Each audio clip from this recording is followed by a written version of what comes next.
নাযিল করে দিয়ে বলেন ওয়া ইন তাউযু নি'মাতাল্লাহি লা তুহসুহা, তুমি তোমার রবের কোন নিয়ামতকে অস্বীকার করতে পারবে না।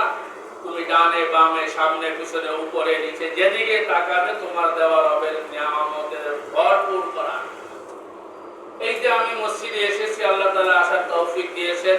এই মুহূর্তটা বাংলাদেশের বিভিন্ন হসপিটালের মধ্যে মানুষ বেডের মধ্যে গড়াগড়ি করছে, চিল্লাচ্ছে, আর আমাকে আপনাকে আল্লাহ তাআলা পরিপূর্ণ সুস্থতা দিয়ে আল্লাহ তাআলার মহান একটি হুকুম মানার আমল করার তৌফিক দিয়েছেন। আমরা মসজিদে আসতে পেরেছি, এটা আমাদের জন্য অনেক বড় নিয়ামত।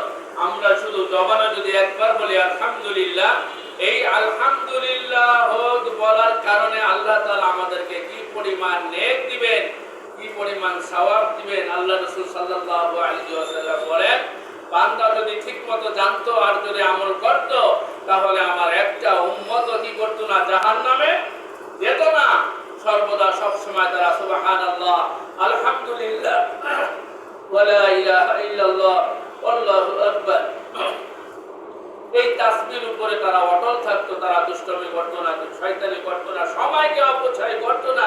কিন্তু তাদের শুরু থেকে যে শয়তান তাদের পিছনে লেগেছে, বিভিন্ন সময় বিভিন্ন ওয়াসওয়াসা দিয়ে আমার দিন থেকে, আমার ইসলাম থেকে, কোরআন থেকে, আমার বন্দুক থেকে তাদেরকে সরিয়ে নিয়ে যেতে চায়। কিন্তু তারপরও যারা জ্ঞানী ব্যক্তি,